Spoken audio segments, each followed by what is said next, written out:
Well, y'all, welcome back to Rolling the Bomb, the Rolling the Bomb podcast. I'm your host, Zach Moyer. Hope everyone is having a great week. I am looking forward to talking some NASCAR. Hopefully, NASCAR that you can understand what I'm saying, because I always get worried when I do a long period of talking that sometimes it just doesn't sound as clear. I don't do a good job, and also I can talk for so long I get carried away. So I got a nice little list here of topics. This weekend at Phoenix was a lot of great finishes. The racing, I think, was good too, but a lot of it had to do with certain things like option tires. Then we're going to talk about, I want to go in reverse order here. I want to talk about Brent Cruz. He won the ARCA race. Congrats to him. Young guy, a lot of potential. He kind of used up Brendan Queen for the win. A lot of people were kind of talking it wasn't fair or not. I think he actually bumped Brendan Queen for the win. A lot of people were talking about that, but hey, man, two young guys going for it. I think Brendan Queen was okay about it, rubbing the racing, even though a lot of people don't really like that whole term. It's kind of like a silly term or a gimmicky term. Not really real in the NASCAR world at times. But no, he kind of roughed him up. Was able to take the win from Brendan Queen. Brendan Queen kind of dominated, I think, the whole race, really. I think when I watched a little bit of it, it looked like Brent Cruz was good on the short run, but then in the long run, it seemed like Brendan Queen had a better car. Both young guys, I think, have bright futures in the sport, in my opinion. We got a good race there, but I saw Brent Cruz is going to be, he was fined $1,000 because he didn't wear his head sock that goes on your head when you put your helmet on, and I believe it was his helmet skirt. Yes, I was trying to find the word for that. It was his helmet skirt. He didn't have any of those on when he was racing in that race. So now, from that NASCAR, ARCA fined him $1,000. He also is going to be put on probation for the rest of the year. So, not sure how all that works, but still not a great look for Brent that no one or you realize you need to have these things on. These are safety requirements by ARCA. And you didn't have these things on. Not a great look. I mean, your team should have at least saw that. I mean, it's unacceptable, man, in my opinion. It's not a great look for Brent or the team that you didn't have things that are safety requirements on. I mean, I don't know, man. But $1,000, I assume that's a lot for an ARCA driver. I'm not sure what Brent Cruz is making. I'm not sure what that team makes. I think it was it Jugga's Racing? He was racing a JBL 18. I think it was Jugga's Racing car, too. So, I mean, Jugga's Racing's got plenty of money, if it was. I think it was a Jugga's Racing car. But yeah, not a great look for Brent Cruz, but great win for him. Fun win. And then the Xfinty Series race, so we'll go through this quickly. I just say that because I don't want to spend so much time. There was so much goodness to talk about from the Cup race. But man, great finish again. Aric, Alex Bowman battling hard. There was a final restart there. I mean, Justin Allgaier, he led 130 laps in this race. Didn't get the win. Was leading with 4 laps to go. Dominating this race. Should have won this race, but unlucky caution. It always seems like something whenever Justin Allgaier is leading, it's unlucky cautions. He blows a tire. It just seems like Justin Allgaier, he's so freaking fast here. But just unfortunate things just go his way, and he doesn't, get the win. Doesn't get the win, man. But this final restart, it was Justin Allgaier, Aric Almirola, first and second, go into turn one. Looked like Allgaier kind of washed up into Justin Allgaier.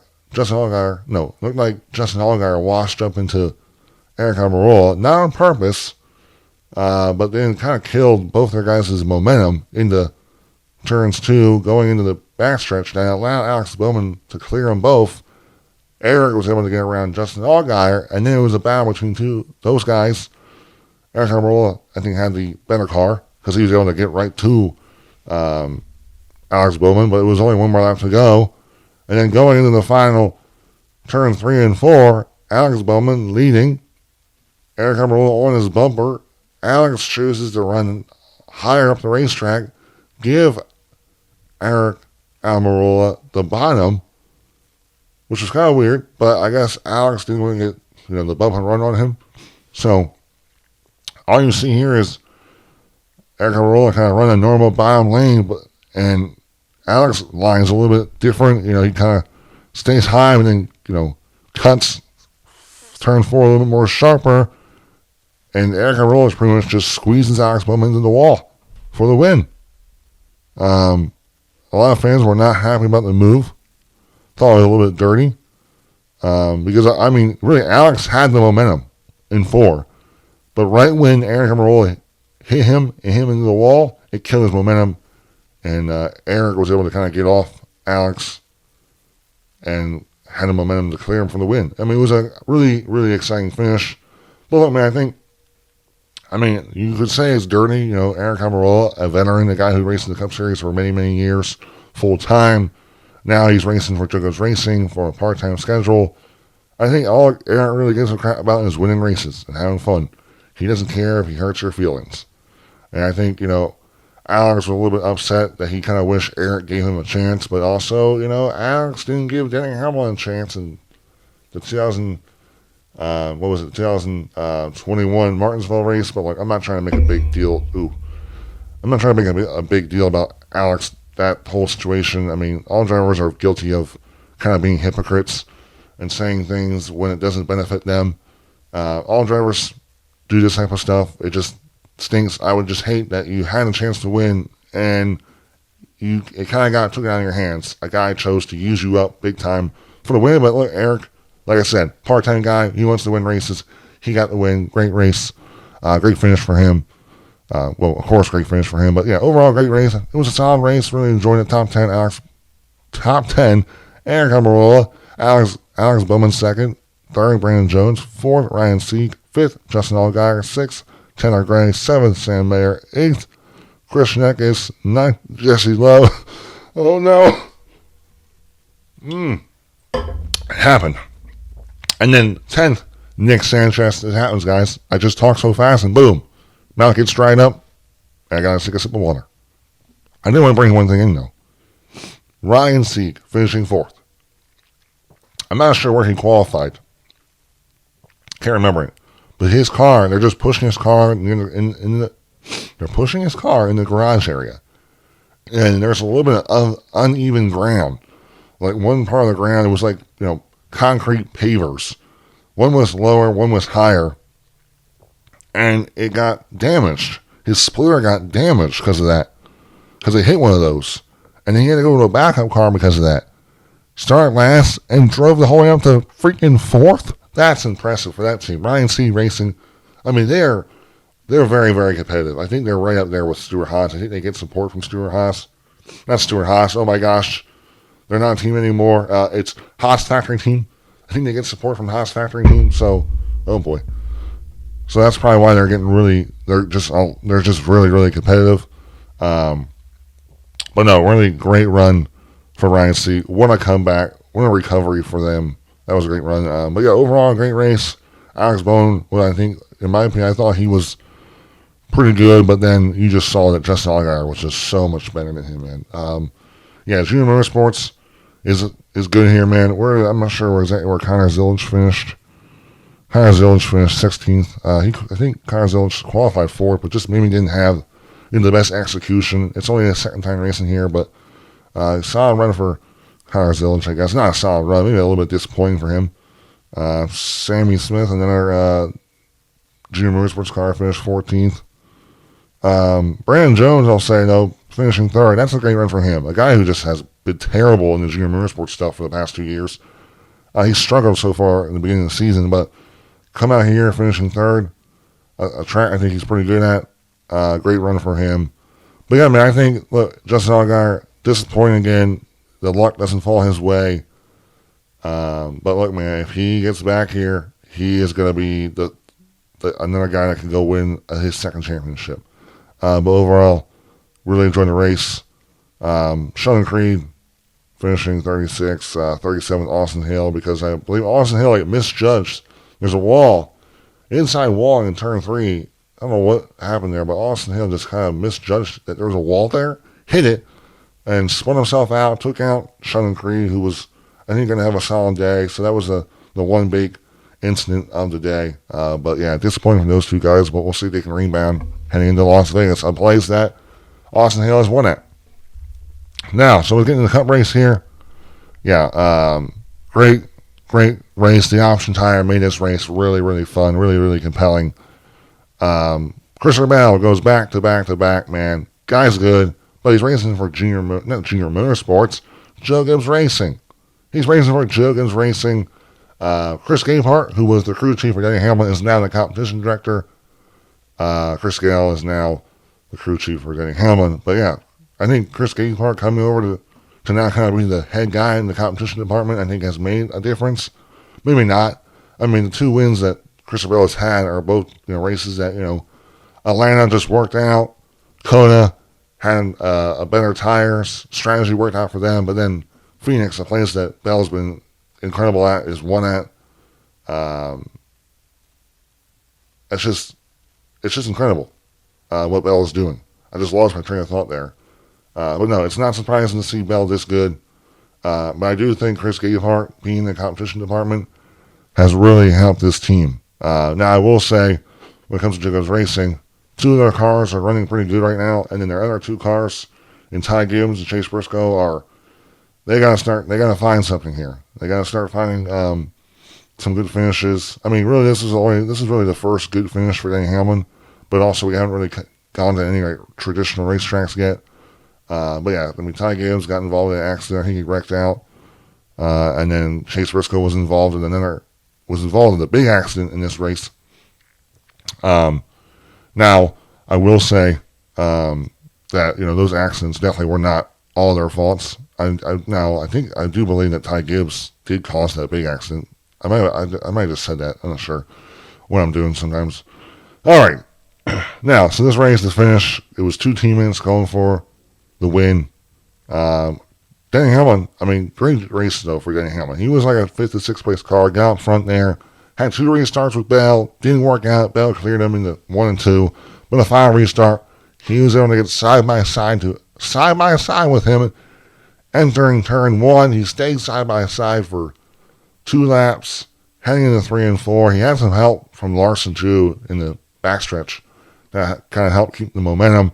Going into that final turn, both drive in pretty equally, but Bell kind of just drives in a little more, kind of washes up into Denny. I don't think he made much contact, but just kind of squeezed Denny, made Denny go a little bit higher on the racetrack, and it allowed Bell to kind of have the momentum going into 4, and was able to get Denny. Also Bell had a little tap from Larson there and got Denny by a good 3/4 of a car. I think it was the second closest finish in Phoenix Raceway history, which was, I guess, kind of cool. But no, great finish. Stings for Denny. I know Denny was mad, but I mean, for Denny, this is impressive. New crew chief, still working things out. To me, this tells me that Denny still got it. That I don't think Denny's going to have one of those years where he doesn't win a race, unless Christopher Bell wins them all. Because Christopher Bell is on fire right now. But also, I want to say, with Christopher Bell winning this race, people are already like, oh my God. I saw at NASCAR and NBC, like, oh my gosh, is Christopher Bell the championship favorite? Guys, we're coming on week 5 of 38 weeks. Technically, it's 36 points weeks, but there's 36 point races, but 38 weeks, man, we got to chill out here. Because we've done this, we always hype up. Whoever has the highest start, oh my gosh, championship favorite. We've been through this so long. Things can happen. We've seen Penske not be that good in the beginning of the year, but then come on strong at the end and win all the championships so far in the next-gen era. So we got to chill out there. Great job by Bell, no. Happy for Bell. Happy for him to get those wins. Win as many races when it's all about winning. Win. And, the funny thing is Christopher Bell is not even the points leader. William Byron is still the points leader. Bell's won 3 in a row, but he's still not the points leader. So that just tells you can have so many wins and still not be the points leader. So, the big thing in this race was the option tire. We had a prime tire, which is the yellow Goodyear lettering. And then we had which was called the option tire. It was called the option tire, which really was the softer tire. It was a softer compound tire. It was the red Goodyear lettering. You had 2 sets of the option tire, the red lettering tires, and 7 cents on the prime tires. Prime tires is kind of the main tire they've been running for a long, long time at Phoenix. The red color tires is a tire they're hoping to use for the championship race. So this just created, the option tire created strategy. You saw the drivers that were in the back of the pack put these tires on to hopefully create, give them a chance, give themselves a chance to make passes, get to the front. Like we saw Ryan Preece, the second caution of the day. He went down pit road, threw those softer option tires on, and got the whole way up to third place, finished third in the stage. I mean, that's right there is what you were hoping to see. Pass guys like a freaking lightning bolt. We also saw Ross Chastain do the same thing where he was flying. He started last, got there in 10th in like a couple laps. We saw opportunities where like Ty Dillon was up there in stage 3. I mean, Ty freaking Dillon. I think, Ty Dillon, he's in a lower tier team, but not many people think, Ty Dillon's that talented. That was great to see Ty Dillon. Ty Dillon, I think he saved his like two soft tire sets to the end, but then I think he had like a speed penalty, so it never really worked out. We could have saw Ty Dillon up there competing for this win if things worked out with the strategy. We saw Joe Nagano. There was a penalty in this race in the second restart of stage 1 or the start of the race. There's a rule. There's a yellow line. You cannot go below the yellow line before the finish line. Joey did. It was about by a couple inches. Maybe an inch or two of his splitter was below that yellow line. And look, man, it was very picky, but it was by the rule. NASCAR stayed consistent with that rule. Okay? Joey was mad. It ruined his race because he had to go off strategy, had to use and burn up a set of those option tires to try to get back with the leaders and kind of stay up front. He ended up finishing second in stage 2 because of that. He was leading the race, leading most of stage 2, but those softer option tires kind of wore out a little bit. And Bell, who was second, was able to run him down. That's what made this race so good. The option tires, the strategy.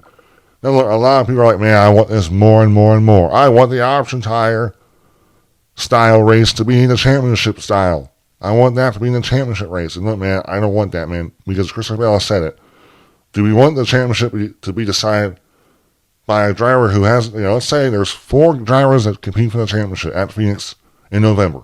Let's say there's 3 guys that are pretty good, but that 4th guy is pretty off. He's nowhere near those 3 other guys. Do you want him to just save his 2 sets of soft option tires to the end to hopefully the strategy work out where he gets to put those on, and then the other 3 guys still have their regular harder prime tires, and then because he gambled on the strategy and because he has the better tires, he wins the championship because he passes all 3 of them because of that? I don't want that, guys. I just don't want that. It's too much of a gimmick. There's already so many gimmicks in NASCAR, gimmicky stuff. We don't want another gimmick to decide our championship. Sorry. I think the option tire is a great way to test out new tires that we can hopefully use for short track racing. So hopefully softer tires. I think that's what a lot of people want, but I don't want the option tire to become this permanent thing. We need to stop. I'm hearing, people like, oh, we should shorten the races because Formula 1, hour and a half. Stop it, man. Stop it. Oh my gosh. People can't watch that long. I just can't stand that. We should go international because Formula 1. Oh, we should do an option tire because of Formula 1. All this stuff we're doing is like we're trying to go after and compete with Formula 1. We're nowhere near Formula 1. We're NASCAR. Let's not trying to go and steal. We have the playoffs, which the playoffs is in every other freaking major American sport. Oh my gosh. We have eliminations like every other freaking major sport playoffs does, man. We need to stop taking stuff from so many other sports because it's just because it's good for that sport doesn't mean it's going to be good for us. I love the option tire. I think it's great. It's fun. It made Phoenix, which is not usually a good race, it made it awesome. Let's go down our top 10. First, Christopher Bell. Second, Denny Hamlin. Third, Kyle Larson. Fourth, Josh Berry. Fifth, Chris Buescher. Sixth, William Byron. Seventh, Alex Bowman. Eighth, Kyle Busch. Ninth, Zane Smith. 10th, Chase Elliott. Great run for Zane Smith. Kyle Busch, good for him.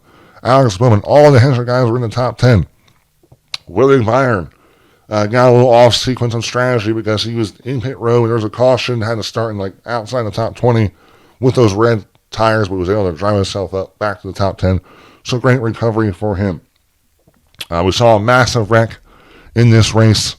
It took out a bunch of contenders. Ragaslowski, Carson Hocevar, the 35 of Todd Gillen was also involved with it. Justin Haley, the 7, 19 of Chase Briscoe, 41 of Cole Custer, 88 of SVG Shane Van Gisbergen, and the 3 in Austin Dillon. A lot of contenders, a lot of guys that need to start having good runs if they want to point themselves in the playoffs or have a chance. Bragaslowski, a guy that I think can easily point himself in, not looking great. Might need to look at a win. Carson Hocevar, he's showing a lot of speed now. And I don't think he is really in that situation where he needs to win. It's really early in the season, like I said, but disappointing for him. Todd Gillen, I believe, had contact but survived, was able to continue going. Justin Haley, disappointing for him. The 19, Chase Briscoe, he got his L2 penalty overturned, so he doesn't have minus 100 points anymore. Back to wherever he was. I think he's right outside the top 16, the 41 of Cole Custer. He needs to start putting some good runs together if he wants to have a chance to make the playoffs. SVG, a guy who probably was already expecting to have to win a road course to get in. He's not looking great. And Austin Dillon, another guy who probably is going to need to win a race to make the playoffs involved in this stuff. Yeah. Not great for those guys. I think Ty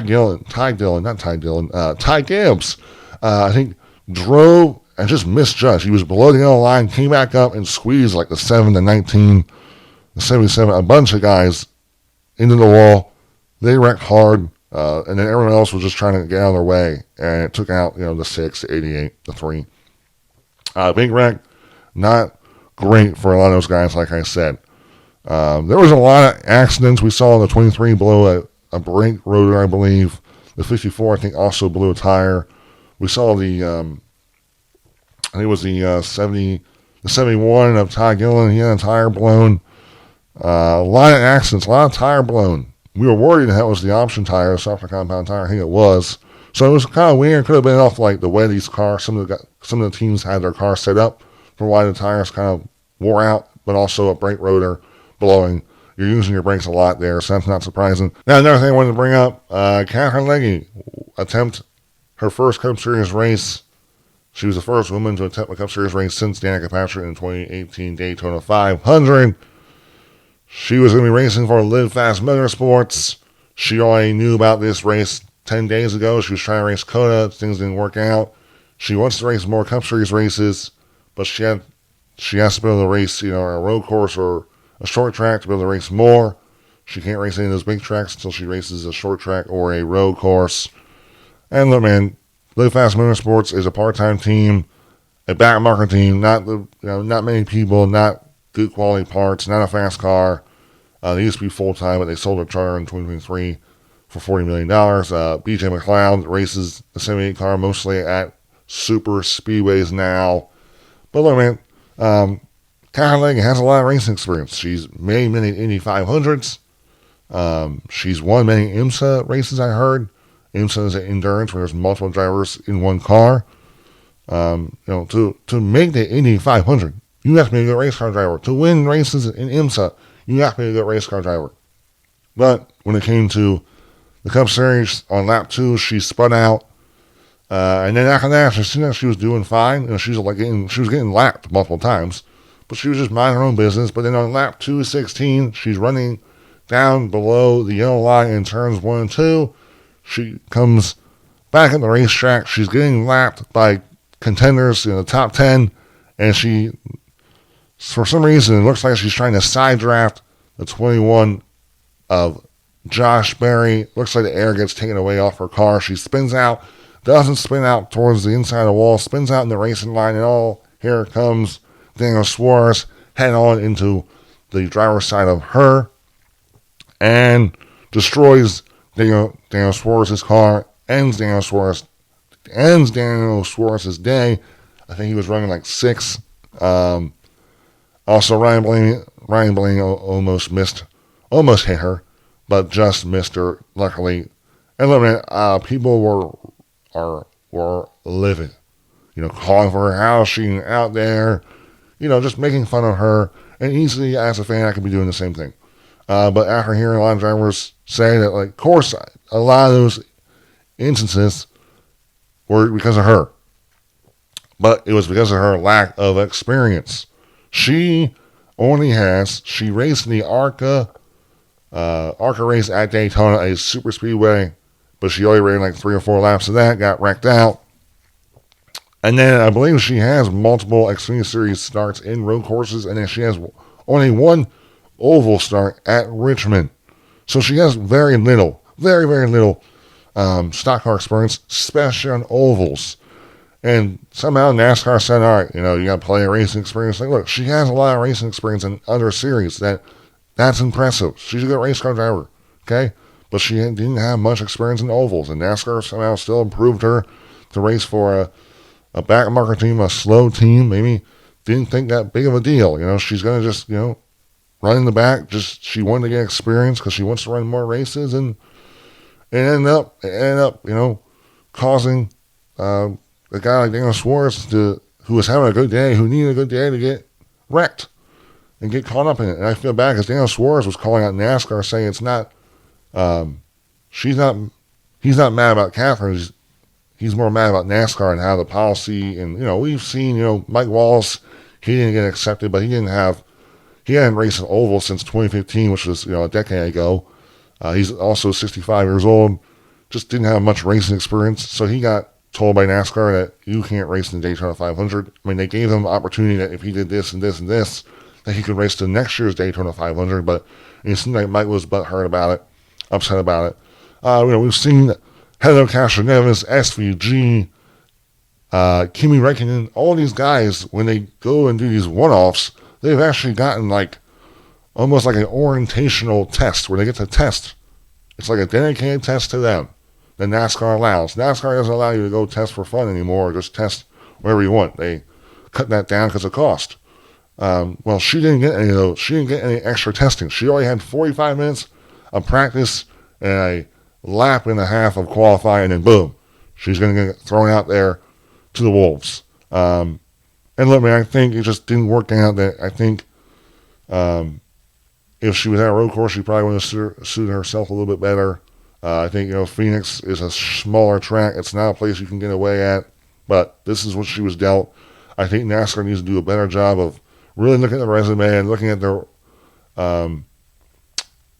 stock car experience. And I think in situations like this, I think if they see that, she's, signing the papers to this race 10 days before, I think just NASCAR needs to do a better job. And I don't know, I'm a little worried that maybe NASCAR did this for a publicity stunt because she's a woman, that, they maybe didn't think much about it. I don't think NASCAR was like, it's only Phoenix. She could be in the slow car, no biggie. I don't think, I think they really saw her resume and said, wow, she's done this and this in other series that take out a whole lot of skill.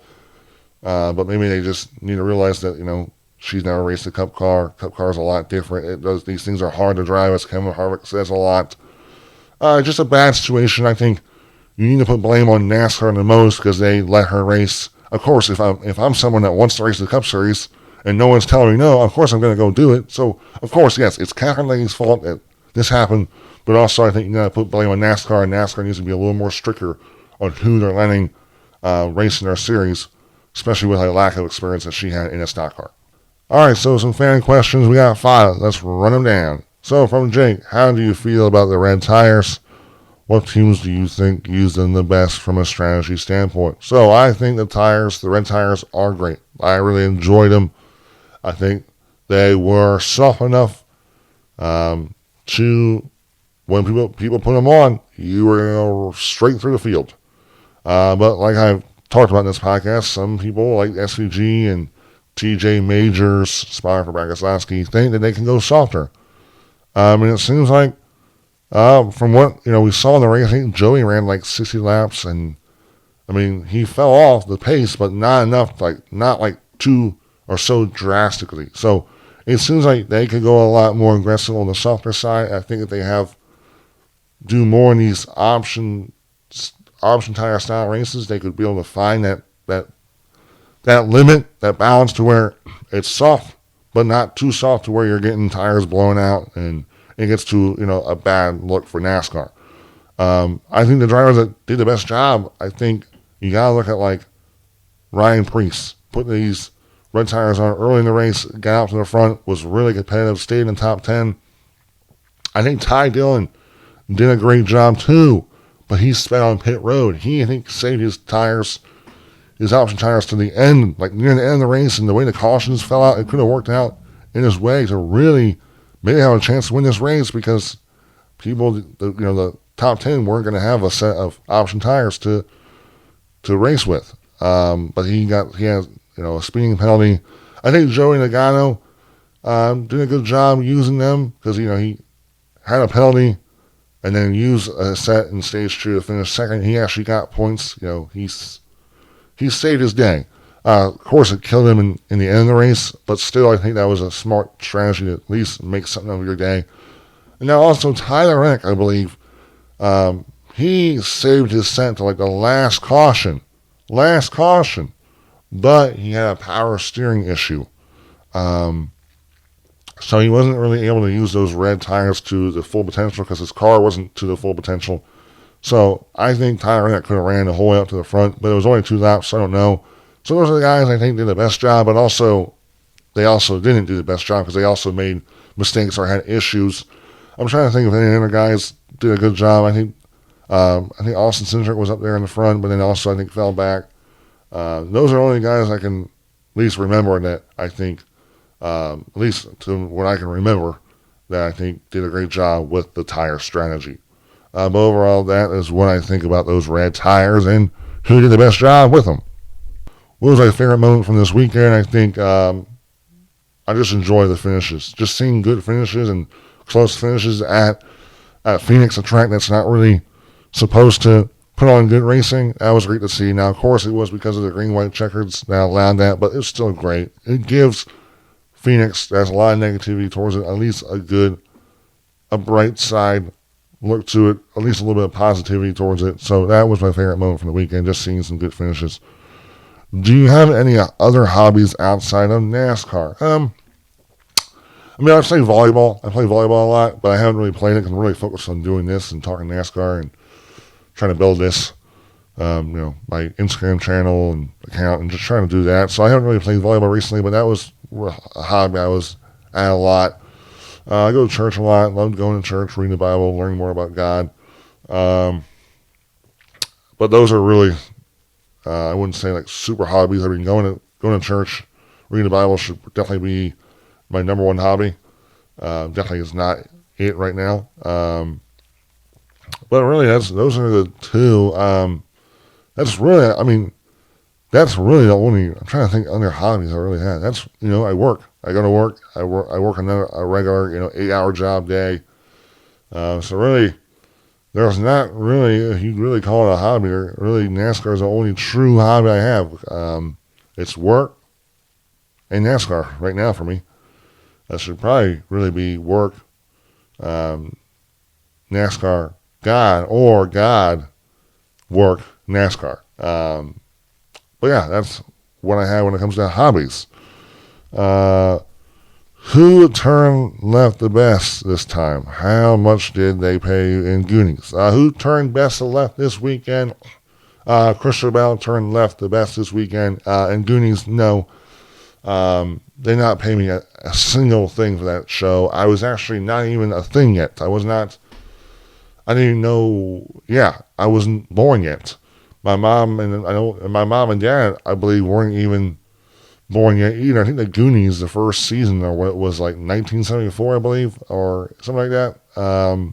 So yeah, they didn't pay me anything because I wasn't a thing. Next question. Do you have gigantism? I heard it is that is a thing. I don't. I have a syndrome called Simpson-Globia-Bamble syndrome. I actually do have a syndrome, I'm not even joking. It's a rare genetic disorder. Only like 250 cases ever heard about, or at least known. Only like 250 cases known. And it's pretty much where a lot of like body parts grow to be bigger than they're supposed to be, and that could lead to a lot of issues. I have like 7 surgeries as a baby. That's probably why my head's so big. A lot of things. Maybe that's why I'm so tall.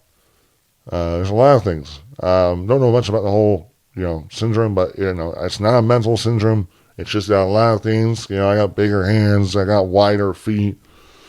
Just got a lot of things that are maybe a little bit bigger than normal. But that's what it is. I don't have gigantism syndrome, but I do have a syndrome. But yeah, overall, guys, that's it for my questions.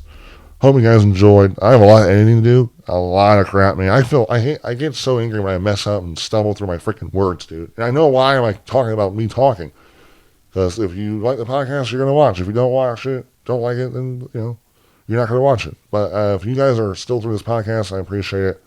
Hopefully I can be a little more consistent about, when I post this and stuff. But a lot of great news. Stay tuned to a bunch of content. Follow me on Instagram. That is my number one. I have like 5,000 followers on that one. That's my main one. But I'm still trying to work on building up my TikTok and stuff. I really just post the same stuff I post on Instagram. I post on TikTok. And I also do the same thing for YouTube. Post YouTube shorts. But yeah, stay tuned to more podcasts and more content making from me. Goodbye, all. Hope you guys are having a good one. No, guys. I appreciate you guys watching. See you next week, people. Woo!